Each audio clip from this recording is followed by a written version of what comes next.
जय जगन्नाथ दर्शक बंधु। हिंदू शास्त्र रे तुलसी गछ को बहुत पवित्र एवं देवी लक्ष्मी स्वरूप बोली माना जाइछि। कुहा जाय कि जेउठारे तुलसी गछ थाए सेठाकू कौनसी प्रकार समस्या आसी न थाए।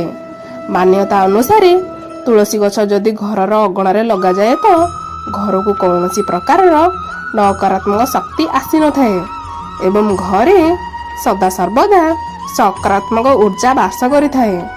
शास्त्र अनुसार तुलसी गछ पाखे किसी जिनस को रखा अशुभ माना जाइछि, जहाँ आपणक जीवन में समस्यार कारण साजि थाए। आज मु आपन को एही वीडियो माध्यम रे जणाइबी तुलसी गछ पाखरे केउ जिनिस को भूल रे मध्य रखिबे नहीं। नंबर 1, तुलसी गछ पाखरे भूल रे मध्य जोता चप्पल रखंतु नहीं।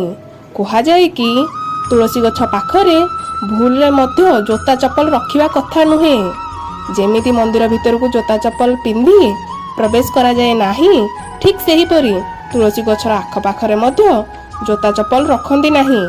कारण तुलसी को देवी लक्ष्मीकर एक स्वरूप बोली माना जाइछि। जदि आपण तुलसी गछ पाखरे जोता चप्पल रखुछंती तो तुरंत सेठारु काढी नियंतु, जहा फल रे आपण को कौनसी प्रकार समस्यार सम्मुखीन करबा को न पड़ू।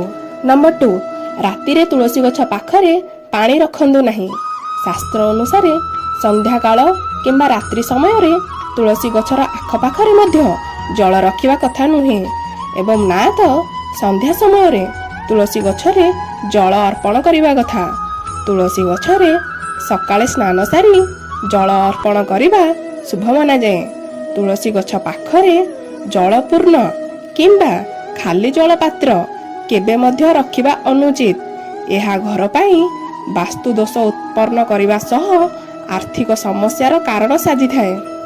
नंबर 3, तुलसी गछर आख पाखरे अपरिष्कार करंतु नहीं।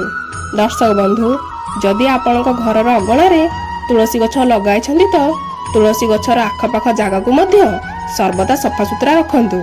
कारण अगणारे लागिथिबा तुलसी गछ सकारात्मक शक्ति संचार करने सह सुख शांति मध्य प्रदान करिथाए। जदि आपण तुलसी गछ पाखरे सफासुतरा रखुनाहांती तो यह घर को सदा सर्वदा अशांतिर परिवेश बनई दे थाए एवं आर्थिक समस्या मध्य उत्पन्न करि पारे। नंबर 4, तुलसी गछर आख पाखरे ओदा लुगा रखंतु नहीं। शास्त्र अनुसार तुलसी गछर आख पाखरे पवित्रतार खास जत्न नेबा उचित। तुलसी गछ पाखरे केबे मध्य ओदा वस्त्र रखिबा किंबा सुखाइबा अनुचित होई थाए।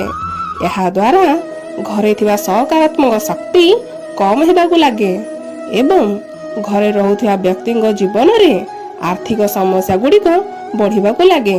एथिपाई ध्यान रखंतु सदा सर्वदा ओदा वस्त्र तुलसी गछ ठारू दूरे रखंतु। नंबर 5, तुलसी गछ पाखरे गणेश ठाकुरଙ୍କ प्रतिमा रखंतु नहीं। दर्शक बंधु, बहुत लोकों को अभ्यास थाए कि सेमाने तुलसी गछ पाखरे अन्य देवी देवतांक मूर्ति भी रखि थांती, किंतु जदि शास्त्र को मानिबा तो तुलसी गछ पाखरे विशेष भाव में गणेश भगवान का प्रतिमा रखिबा कथा नुहे। कारण तांको पूजा रे तुलसी पत्रर व्यवहार होई न थाए। एथिपाई ध्यान रखिबे तुलसी गछ पाखरे गणेश भगवान का मूर्ति न रखिबे। जय जगन्नाथ।